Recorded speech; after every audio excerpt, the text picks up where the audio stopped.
Welcome to పూరాలుక్.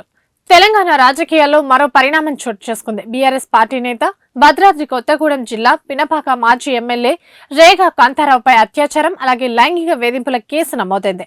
పెళ్లి పేరుతో నమ్మించి మోసం చేశాడని, వ్యక్తిగత ఫోటోలతో బ్లాక్మెయిల్ చేస్తున్నాడని భద్రాద్రి జిల్లాకు చెందిన యువతి పోలీసులను ఆశ్రయించింది. బాధితురాలు కొన్నేళ్ల క్రితం హైదరాబాద్ వచ్చి యూట్యూబ్ ఛానల్లో పనిచేస్తోంది. 2022లో ఉద్యోగం కోసం కాంతారావును కలవగా ఆయన పెళ్లి చేసుకుంటానని నమ్మించి అమీర్పేటలోని ఓ ఫ్లాట్ లో ఆమెతో సహజీవనం ప్రారంభించారు. అయితే ఆయన నైజం గ్రహించిన యువతి దూరం జరిగేందుకు ప్రయత్నించగా వ్యక్తిగత ఫోటోలు బయటపెడతానని బ్లాక్మెయిల్ చేయడమే కాకుండా రియల్ ఎస్టేట్ పేరుతో 4 లక్షలు తీసుకుని బెదిరింపులకు పాల్పడ్డారని బాధితురాలు ఫిర్యాదులో పేర్కొంది.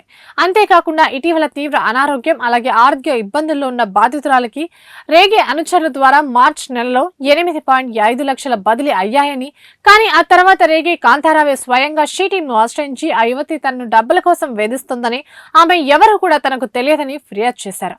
దీంతో బాధితురాలు పోలీసులకు ఫిర్యాదు చేయడంతో కేసు నమోదైంది.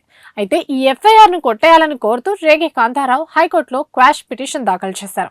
ఇదిలా ఉంటే రేగే కాంతారావుకు వివాదాలు కొత్తేమీ కాదని తెలుస్తోంది.